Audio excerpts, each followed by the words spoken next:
Una vez encarcelaron a un señor por decir que no le gustaban mucho los mangos. ¿Qué dices? Como lo oyes. Es una historia que tiene que ver con sectas, con dictaduras, con política, con violencia. Lo tiene todo. ¿Terror? ¿Sangre? Sí, la verdad es que sí. Ok. ¿Quieres saber más? Sí, claro.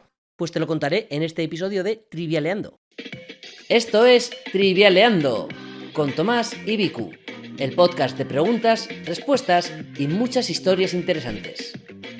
Episodio 26. La secta de los mangos. Os doy la bienvenida a Trivialeando.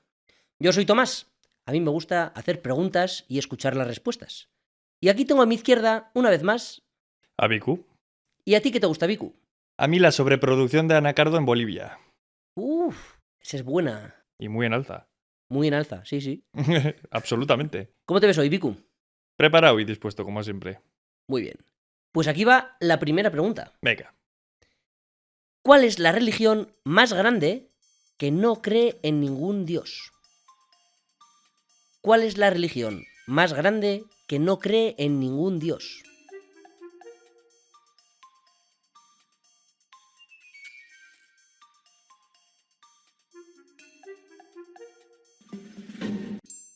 ¿Sintoísmo? Incorrecto. Es el budismo. Bueno, claro. Sí, tienes razón.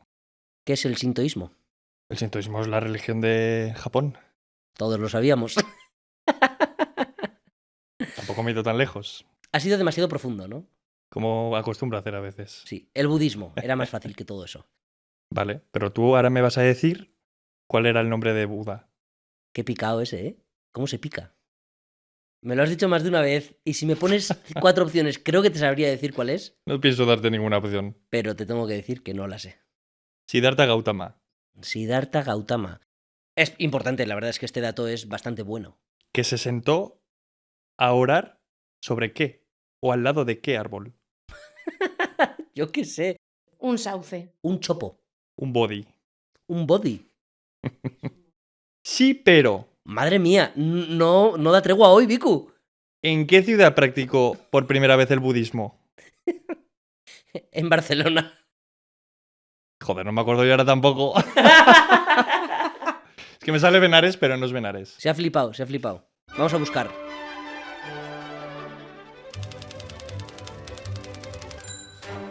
¿Qué nos dice Sofía?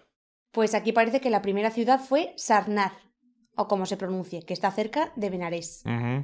Sarnath, sí, es Sarnath. Se te había sí. olvidado, Vicu. Se me había olvidado. Te has pasado mucho de listo, ¿eh? Me pasa un poco, sí. Ha fallado la primera pregunta y se ha vuelto iracundo.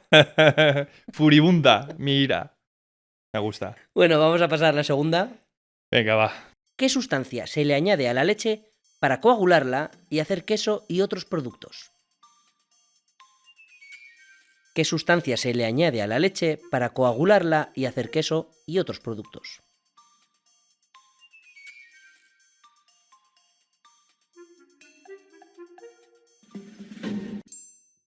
¿Agua? Incorrecto. No, pues no lo sé. Cuajo. Vale, ok, el cuajo. Bueno, segundo fallito de Vicu. No sé si nunca has empezado un trivialeando con 2 fallos. Pues no sé, pero siempre hay una primera vez, supongo. Pues sí. Pues el cuajo es lo que se le echa y puede ser de origen animal, vegetal, microbiano o completamente sintético. Vamos a por el tercer fallito, Vicu. Pregunta número 3. ¿Qué equipo de la Premier League tiene más ligas ganadas?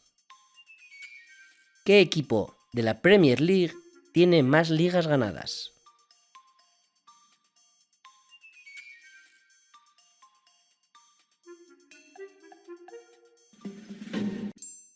Pues estoy dudando entre dos. Voy a decir los Red Devils, el Manchester United. Correcto, Manchester United. Ahí dudaba con el Liverpool, ¿eh? Menos mal, porque si te llegas a poner iracundo y me llegas a preguntar cosas de fútbol, voy muy mal. No lo voy a hacer. Voy a ser compasivo. En efecto, es verdad que igual decís, oye, seguro tal, pero es que, ojo, la Premier League no lleva toda la vida. Claro. Desde la temporada 91-92, creo. Ujú.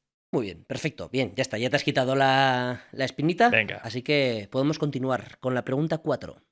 ¿En qué novela podemos encontrar a Joe, Beth, Meg y Amy? ¿En qué novela podemos encontrar a Joe, Beth, Meg y Amy?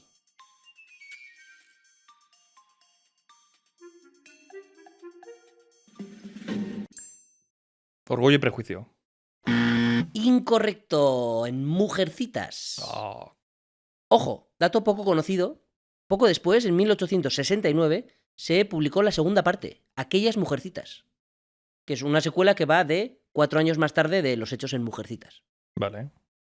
Me voy a poner serio, ¿eh? Ponte serio, Vicu. Con la pregunta 4. ¿En qué país se escribió El pequeño libro rojo?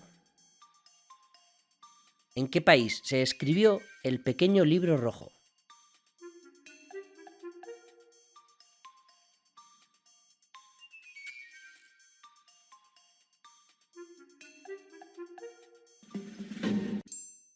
En China. Correcto, muy bien. En efecto, El pequeño libro rojo es un libro publicado en China con frases de Mao Zedong. Eso es, son citas suyas. Y aquí te vengo a contar una historia de Mao Zedong, Venga. una entre tantas porque es un personaje que da para mucho, y es la que tiene que ver con los mangos que te he comentado antes. Vale.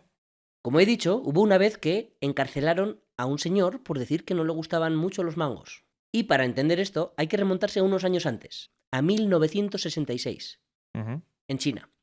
Obviamente estamos hablando del reinado de Mao Zedong, quien decidió iniciar la Revolución Cultural, que es un nombre que a mí me parece como súper bonito y luego no es tan bonito, ¿no? Esta revolución consistía básicamente en eliminar el capitalismo y conservar el comunismo. Ujú. Y para ello, una de las cosas que Mao Zedong hizo fue crear la Guardia Roja, una organización paramilitar formada por estudiantes, Vale. cuyo propósito era, pues, fomentar esta revolución cultural, ¿no? Enaltecer. Eso es, enaltecerla. Y bueno, la verdad es que también suena muy bien, como unos estudiantes defendiendo tal, pero no. Se fue de las manos y empezaron con humillaciones públicas, destrucción de propiedades, quemas de libros. Pero eso fue lo de menos. Una vez que se les fue ya completamente de las manos, llegaron a la tortura y a las ejecuciones. Y 2 años después de su creación, Mao Zedong dijo: en efecto, esto se ha ido de madre brutalmente, e intentó parar a la Guardia Roja. Para hacerlo, se apoyó en el Ejército de la Liberación Popular, pero además en 30.000 trabajadores de fábricas. De toda China. Sí, sí, sí. Vale. Y decidió que esa era la mejor forma de luchar contra la propia Guardia Roja que él había creado. Ujú. Y funcionó bastante bien. Se acabó con la Guardia Roja y para agradecer esta contribución a los trabajadores de las fábricas, Mao Zedong les envió a cada fábrica un mango. En agradecimiento. Eso es, que por aquel entonces eran más difíciles de encontrar que ahora, obviamente. Vale. Pero además, a mí me parece un poco gracioso porque no es como que a Zedong les salieran súper caros y que por eso se los diera como muestra de agradecimiento. Ujú. Se los había regalado Pakistán. O sea, era un regalo. Está un poco feo, ¿eh? Que se lo digan a los amigos pakistaníes, no sé. No sé si se enterarían, pero aquí no acabó la cosa. En las fábricas vieron este regalo como una cosa divina, porque pues veneraban mucho a Zedong, ¿no? Ujú. Y claro, es un regalo un poco envenenado. Porque imagínate que tu líder supremo te hace un regalo de un mango. ¿Qué haces con él? ¿Te lo comes? Suena muy mal. Lo dejas ahí, también se va a pudrir y va a quedar mal. Lo tiras, incluso peor. Pues los dueños de las fábricas tuvieron varias ideas. Algunos los conservaron en formol. Otros hicieron réplicas de cera y no sabemos qué pasó con los originales. Y otros los convirtieron en un caldo sagrado. Los sirvieron y hicieron como un caldo para tomárselo entre todos y, bueno, aquí empieza a sonar un poco a secta, la verdad. No suena muy normal. Y se dio un poco el mito de que los mangos daban la inmortalidad, eran símbolo de la inmortalidad, como los melocotones en la tradición china, Ujú. y que Mao había cedido su inmortalidad para los trabajadores de las fábricas. Al pueblo obrero, ¿no? Y total, que otra vez se les fue de las manos esto y empezó una especie de secta rara de los mangos. Hicieron museos de obligada visita a los mangos de Mao. Y si no los visitabas o si las fábricas maltrataban ese precioso regalo, incluso las réplicas, si no trataban bien a las réplicas, se les castigaba. Bastante loco, sí. Y aquí viene cuando en Sichuan un pobre hombre dijo que a él no le gustaban particularmente los mangos. Había recibido uno, entiendo. Su fábrica había recibido uno, no Vale. él personalmente. Vale. Y simplemente con decir eso, ni siquiera dijo que les parecía un asco. Que no Dijo le gustaban. Que no le gustaban mucho. Que no le caían en gracia. Le encarcelaron. Vale. Y luego le juzgaron. Y luego le ejecutaron. Todo por decir que no te gustan los mangos. Es un poco bestia. ¿Tenemos nombre de esta persona? ¿O es No. un anónimo? No tenemos el nombre. Bueno. En casa, si quieres investigar el nombre, investígalo y déjanoslo en el comentario. Pues buen datito, yo lo agradecería, la verdad. Y bueno, el final de esta historia es un poco pocho. A ver. Porque unos años después se acabó la fiebre del mango esta, sin más. Pero, ojo, que en el 74, Filipinas le regala una caja de mangos a Mao. Yo me lo imagino que le dieron una caja y se quedaron todos con palomitas comiendo a ver qué pasaba esta vez. ¿Y cuál fue el desenlace? Nada. Casi pasó algo, pero no. Jiang Qing, que era la mujer de Mao, intentó revivir esto de los mangos con los mangos de Filipinas, pero no cuajó mucho. Lo llegó a regalar a las fábricas, pero no cuajó. No se rindió, sin embargo, e intentó Jiang Qing, la esposa, dirigir una película llamada La canción de los mangos. Ojo. Pero Mao falleció en el 76 antes de que la película pudiera completarse. Ujú. Y ya, pues la revolución cultural llegó a su fin. Buena historia. Espero que te haya gustado. Muy interesante. Pues antes de pasar a la pregunta 6, vamos a hacer un pequeño recuento. Llevas acertadas 2 de 5. Venga. En casa, ¿cuántas llevas? Es buen momento para pensarlo. Bien, vamos a la pregunta 6. Venga. ¿En qué país reinó Iván el Terrible? ¿En qué país reinó Iván el Terrible?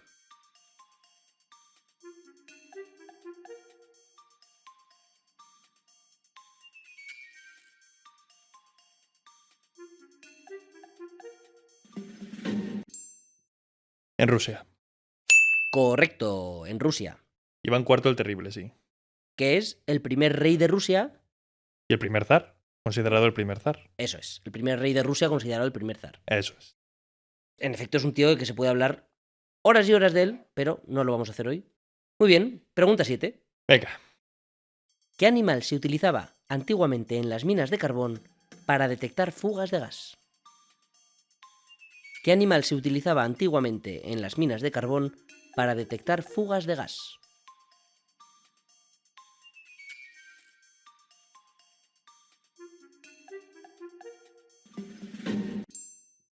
Canarios. Correcto, canarios. Es la prueba del canario, ¿no? Es si el canario primero muere, Ujú. salid todos de la mina que parece que hay una fuga de gas. Grisú. Eso es, justo te iba a decir. ¿Qué es grisú? Cuéntanos. Ja, pues creo que es el gas, ¿no? Sí, es el gas grisú, que es Ujú. una mezcla de metano con otros gases, como el etano, el CO2 o el hidrógeno. Vale. Muy bien. Vamos a la 8. Venga. ¿Cómo se llama la pelota de voleibol que acompaña a Chuck Noland en la película Náufrago? ¿Cómo se llama la pelota de voleibol que acompaña a Chuck Noland en la película Náufrago?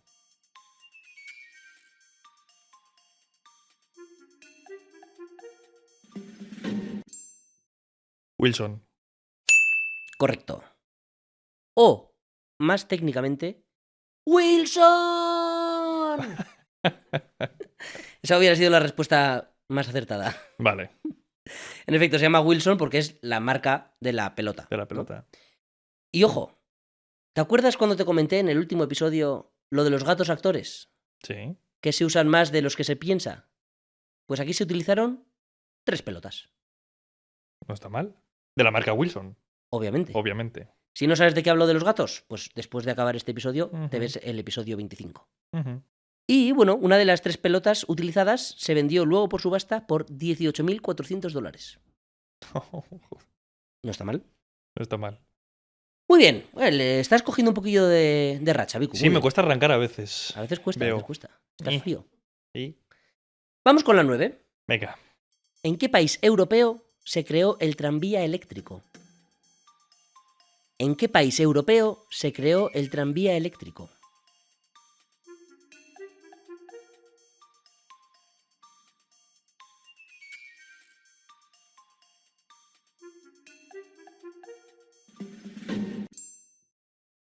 En Francia. Incorrecto. En Alemania. En Alemania, en 1879. Vale. ¿Quién es el padre del tranvía? No lo sabemos, déjanoslo en los comentarios. Pero te vengo a contar una cosa bastante curiosa. ¿Sobre los tranvías? Sí, Venga. pero no de su historia antigua, ni del padre de los tranvías, ni nada. Te vengo a hablar del Mundial de Tranvías, que es una competición que se empezó en 2012 Vale. y se celebra en diferentes ciudades, habitualmente europeas por ahora, Anuales. anual, en el que compiten diferentes países y ciudades por ver quién tiene el mejor equipo de conductores de tranvías. ¿Y qué es lo que se mide? Pues buena pregunta, porque obviamente no es como una carrera alrededor de la ciudad a ver quién pisa más rápido el acelerador. Cada equipo está compuesto por un conductor, una conductora y un supervisor. Vale. Y hay 6 disciplinas. Por ejemplo, detenerse en un objetivo concreto, frenar de emergencia, medir la distancia lateral de una curva, es decir, apurar al máximo, detenerse en una parada con muchísima precisión, ¿no? Como que el tranvía se quede perfectamente alineado. Y hasta juegan a bolos. ¿Dentro del tranvía? No, con el tranvía. ¿En serio? Sí, es una prueba en la que tienes que ir lo más rápido posible y luego pegarle una pelota enorme y frenar Vale. sin que tú llegues a tocar los bolos, pero la pelota derribe los máximos bolos, que son gigantes, posibles. Y otra que hacen es, por ejemplo, llegar a X velocidad, pero sin tener el medidor de velocidad. A ver cómo de bien la estimas. Es muy chulo, está en YouTube, lo podéis ver.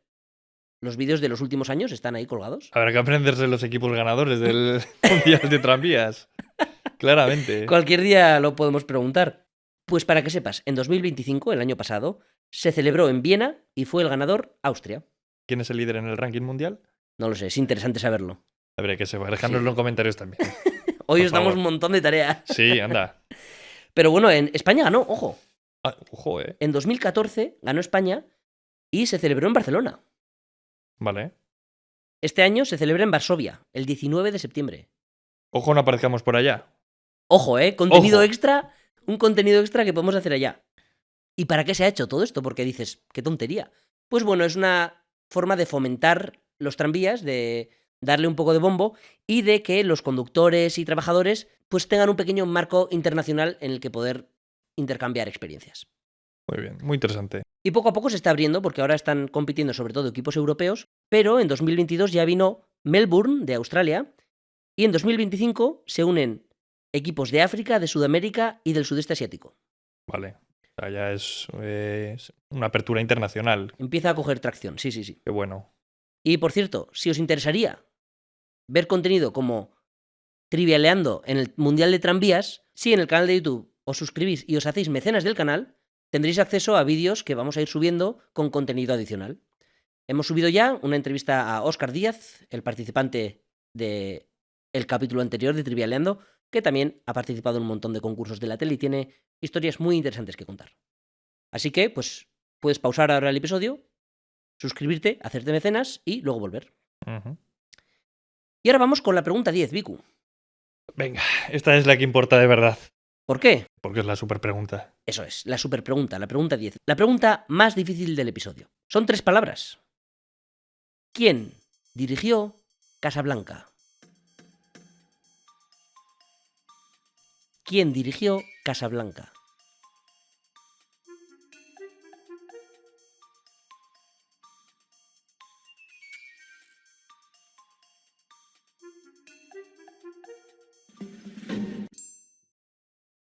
Michael Curtis.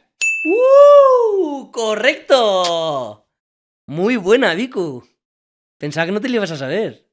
Lo digo siempre, yo lo fácil lo hago difícil y lo difícil lo hago fácil. Ya veo. Michael Curtis. Michael Curtis, sí. Muy buena, Viku, me ha encantado. Pues en efecto, Michael Curtis dirigió Casablanca, que es un nombre que no suena mucho, ¿no? No. Pese a que Casablanca es como iconiquísima. Pues también dirigió en el 36 una película, A ver, si la conozco. The Walking Dead. No la conozco. No confundir con la serie o el cómic The Walking Dead, pero sí. Uf, bueno, Viku, con esto te has redimido bastante. Eso es lo que me gusta a mí, redimirme. Se le ve y se le escucha incluso mucho más tranquilo y redimido. Muy bien, pues vamos a hacer un pequeño recuento, ya que es la mitad del trivial. Has acertado 7 de 10. Bueno, venga, bien, está bien. Queda mucho mejor que antes. Absolutamente. En casa, repasa. Qué eslogan, ¿no? Muy bien, después de semejante tontería, vamos con la pregunta 11. ¿Qué máquina simple consiste en una barra rígida que pivota sobre un punto de apoyo? ¿Qué máquina simple consiste en una barra rígida que pivota sobre un punto de apoyo?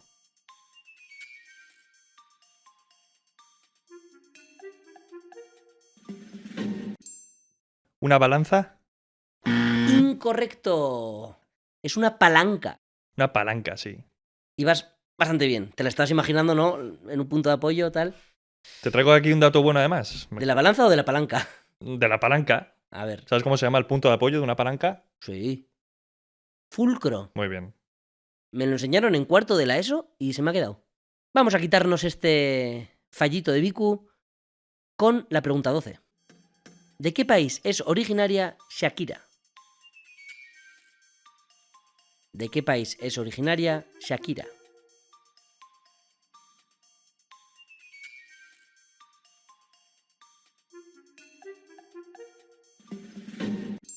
De Colombia. Correcto, de Colombia. ¿De qué ciudad? Barranquilla. Correcto, ¿de qué distrito? No sabemos. Ahí No no hemos llego. llegado hasta tanto. Pero ¿cómo se apellida Shakira? No tengo ni idea. Mebarak. Mebarak. No lo había oído en mi vida. Shakira Mebarak. Muy buena. Pues sí, una artistaza que ha ganado más de 400 premios, incluyendo 15 premios Grammys latinos y 4 Grammys normales. Muy bien. Pasamos de Shakira y vamos a la pregunta 13. ¿A qué artista pertenecen las obras Niña con globo, Soldado lanzando flores y Policías besándose? ¿A qué artista pertenecen las obras Niña con globo, Soldado lanzando flores y Policías besándose?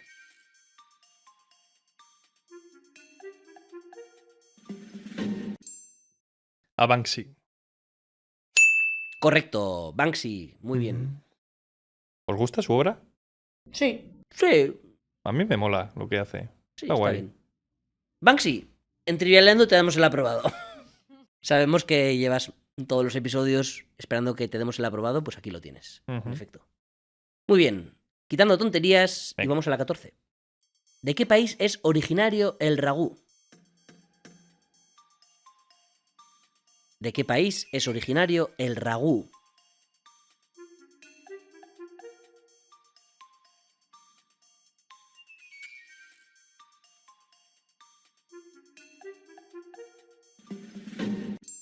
El ragú. Bulgaria, no. Incorrecto. Nice. Francia. Ostras, pues no.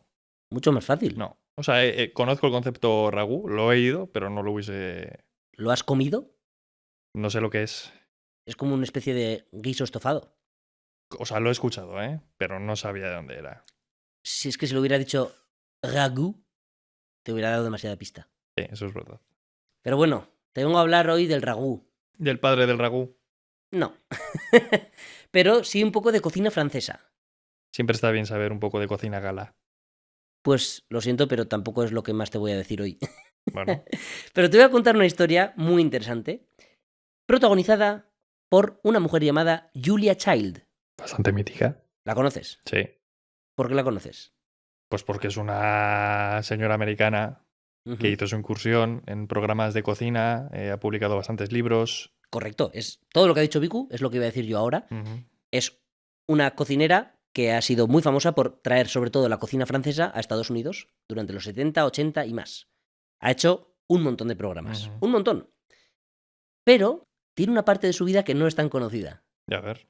¿La conoces? No. Pues te va a gustar.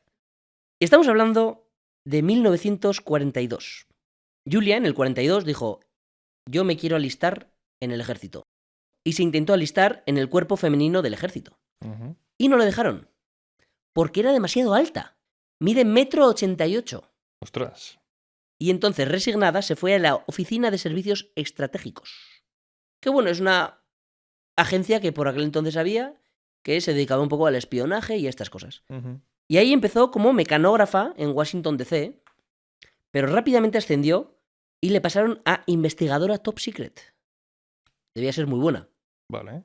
Y trabajó en la sección de equipos de rescate marítimo de emergencia como archivista y como asistente de los desarrolladores que iban a hacer una cosa un poco loca, que consistía en hacer un repelente para tiburones porque tenían un problema, que cuando lanzaban torpedos a los barcos nazis, tenían miedo de que le diera un tiburón. Ujú. Y desarrollaron eso, y después, como le fue tan bien, la llevaron ya al extranjero. En el 44 hasta el 45 le llevaron a Sri Lanka. Vale. Y ahí estuvo básicamente catalogando y dirigiendo las comunicaciones clasificadas de la OSS en Asia. Básicamente haciendo de top espía secretaria, de organizadora, de un montón de cosas. Sí, bueno, prestando servicios secretos, vaya. Después fue destinada a Kunming, China, donde recibió la medalla de Servicio Civil Meritorio, como jefa de registro de la Secretaría de la OSS. Yo creo que hubiese preferido un mango antes que esa medalla. Es posible. Es posible. Y bueno, ahí, en esto de la OSS, conoce a Paul Cushing-Child en el 46, que también trabajaba ahí. Y en el 48, ambos se hicieron pareja y se mudaron a París. Ahí, Julia estudió en el Cordon Bleu, Cordon Bleu. no confundir con Corbin Bleu, Por favor. la tercera persona más importante de la historia. Y también en el club femenino de cocina Cercle de Roumet. Y bueno, después se mudó a Estados Unidos y ya empezó toda su carrera como cocinera. Nunca es tarde, Interesante. para cambiar de carrera. La Nunca es verdad. tarde para cambiar de carrera. Muy bien, pasamos a la 15. Venga.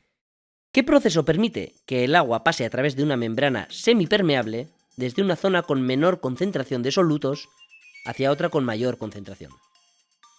Tiene miga. ¿Qué proceso permite que el agua pase a través de una membrana semipermeable desde una zona con menor concentración de solutos hacia otra con mayor concentración?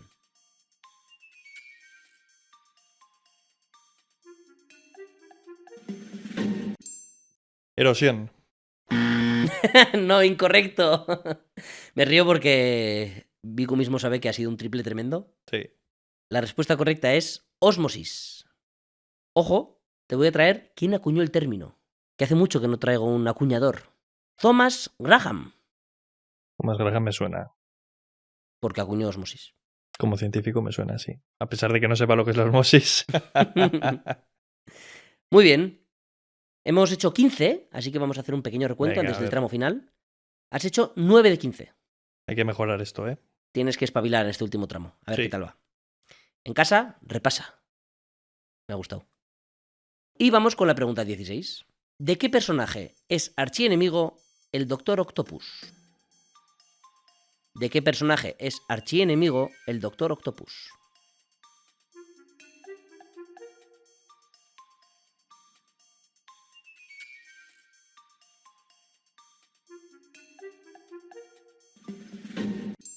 De Spider-Man. Correcto. Spider-Man o Spider-Man, Ujú. como quieras pronunciarlo, es el superhéroe que antagoniza el Doctor Octopus. ¿Sabes cómo se llama el Doctor Octopus? Ay, lo he sabido esto, ¿eh? Es no sé qué Octavius, ¿no? Sí, ¿Frank Octavius? Otto Octavius. Octo Octavius. Muy bien. ¿Se hizo Octopus porque se llamaba Octavius o simplemente es una coincidencia? Habría que verlo. Un saludo especial a mi primo Ernie y a todos los de Tomos y Grapas, que esperamos hacer algún día una colaboración con su magnífico podcast. Muy bien, acertada. Y vamos a la 17. Venga. ¿De qué país es originario el baile vals? ¿De qué país es originario el baile vals?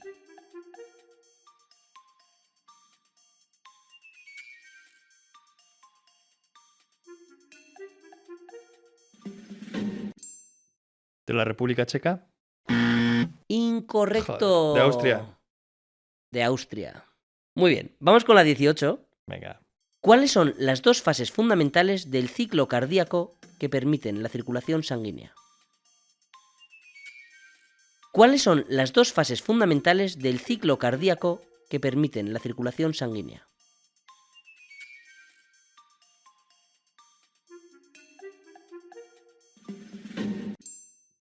Contracción y distracción. Incorrecto. Se llaman sístole y diástole, Bueno, que son la contracción y la relajación, y la relajación. pero tienen esos nombres en concreto. Venga. Estamos haciendo un trivial un poquillo difícil para Vicu hoy. Esto me sirve a mí luego para sentarme a leer más sobre ciencia, o sea que... Eso es. Despertar a la bestia. Es un buen aliciente. Bueno, vamos con la penúltima, Vicu. Venga. Con la 19. ¿Cuál es el equivalente a Zeus en la mitología romana? ¿Cuál es el equivalente a Zeus en la mitología romana?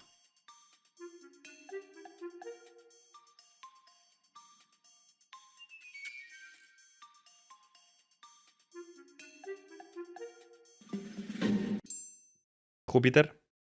Correcto, Júpiter. Yo ya si fallo esto... Te llevo urgencia si fallas esta. A ver si estás bien. Júpiter, el dios de los rayos, entre otras cosas. Sí, el dios supremo, sí. Y aquí te vengo a contar una historia no de Júpiter, sino de su mayor enemigo. A ver. ¿Qué pensarás? Un dios, no sé qué, el enemigo de Zeus, de Júpiter. ¿Quién puede ser? En mi opinión, es Roy Sullivan. Un ranger forestal en Virginia. Venga. ¿Por qué digo esto? Porque esta es la historia de Roy Sullivan, el hombre con peor suerte del mundo. Y es la historia de un señor que ha vivido una vida un poco difícil. Era Park Ranger en Virginia y en 1942 empezó un poco su tragedia. Mientras estaba trabajando, empezó a haber una tormenta. Y él se refugió en una torre de vigilancia, que eran para bomberos, que es una torre en la que tú te metes hasta que pasan las cosas malas. Y describió cómo empezaron a caer rayos y empezó a incendiarse todo y parecía un infierno total. Detalle que esta torre no tenía pararrayos porque se estaba acabando de construir. Pero cuando más o menos amainó la tormenta y el fuego ya no le dejaba estar mucho en la torre, Mr. Sullivan salió y ¡pam!, le pilló un rayo. Le dejó bastante fulminado, completamente inconsciente, con quemaduras en las piernas y con el pelo ardiendo. Pero sobrevivió. Aquí va el primer ataque de Zeus. De Júpiter. También de Júpiter. Los dos. Y de Thor.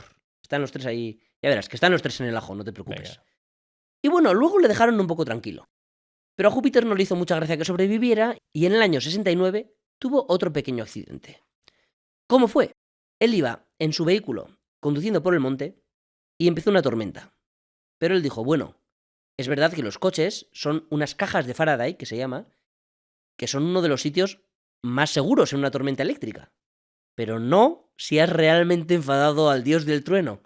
Porque lo que pasó es que un rayo cayó en un árbol cercano y de ahí saltó por la ventanilla abierta al hombro de Roy Sullivan. Le dejó inconsciente y con el pelo en llamas. Otra vez. 20 años después. Pero sobrevivió. Casi sobrevive el rayo y se muere igualmente porque el camión siguió yendo hacia adelante y casi se cae por un precipicio. Pero sobrevivió. Pero aquí ya levantó la furia divina, pero vamos, completamente. Lo que no sabemos todavía es por qué levantó la furia divina este hombre. Ah, y veremos cómo se soluciona. Exacto. Yo creo que no le gustaban los mangos. Es posible. Total, que en el 70 estaba en su porche. Claro, un año después. Tranquilamente, en tu porche. Y dices, bueno, tendré 20 años aún hasta el siguiente rayo. Incorrecto. Cayó un rayo, le dio al transformador eléctrico que había en el jardín y luego rebotó hacia Roy. Joder. ¿Y? Le prendió el pelo en llamas. No le mató, pero Roy ya había aprendido y desde el segundo accidente llevaba siempre consigo un cubo de agua. La gente le decía en plan de qué paranoico eres, pero aquí, en el 70, cuando le dio este tercer rayo, dijo, ah, estoy preparadísimo. Y se quitó un poco las quemaduras con el agua, como diciendo, yo ya estoy preparadísimo. Y esta fue la última vez que le cayó un rayo. Pues No. Ah, ¿no? Le cayeron 4 rayos más a lo largo de su vida.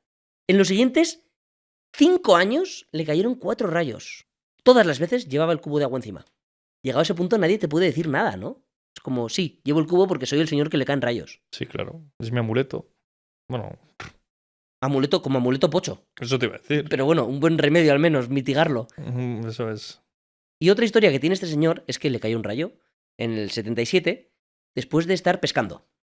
Le dejó el pelo en llamas, se lo quitó con el cubo de agua, etc. Pero además después, no contentos los dioses con que sobreviviera esa, le mandaron un oso a comerse el pescado que había pescado.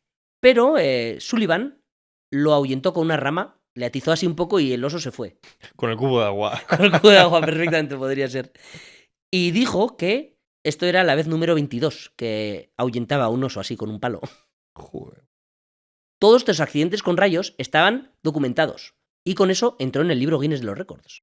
Lo del oso no está documentado, pero creo que a estas alturas no hay motivos para no creernos a Roy Sullivan. Desde luego. Por último, decir que aunque en el récord Guinness no salga, le atizó un rayo cuando era pequeño. El primero. Eso es, él dice que cuando era pequeño estaba segando con su padre y le dio un rayo.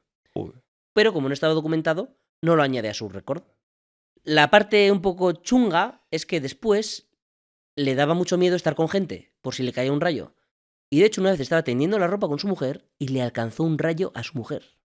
A partir de ahí ya no le hizo mucha gracia y se intentó alejar un poco de los suyos y decidió ganarle la partida a Thor y a Júpiter y a Zeus de una forma un poco dramática, pero bueno, comprensible quizá, que decidió quitarse la vida, como diciendo, bueno, no me vais a matar con otro rayo, yo paso de esto, y a los 71 años cometió un suicidio.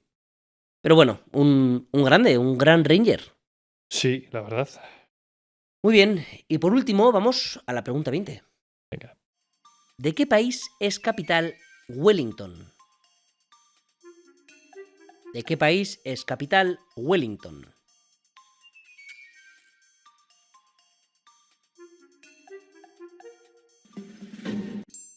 De Nueva Zelanda. Correcto, de Nueva Zelanda. ¿Acabamos bien? Sí. ¿Puede respirar Viku? Hacemos un último recuento. Venga, a ver qué ha pasado. Viku ha acertado 12 de 20. Uf. Bueno, podría ser peor, ¿no? Podría ser peor. De hecho, ha sido peor en algún otro episodio. Y has acertado la super pregunta. Eso es lo importante. Eso es lo mejor. Y bueno, en casa espero que te haya gustado. ¿A ti te han gustado las historias? Muy interesantes, la verdad. Me alegro. Me han gustado mucho, la verdad. Sí. Me han gustado mucho. Me han gustado mucho. Me han gustado mucho, sí. Espero que en casa también me han gustado. No funciona. Espero que en casa te haya gustado también. Y nos vemos en el siguiente episodio de Trivialando. Aquí estaremos, Tom. Un placer.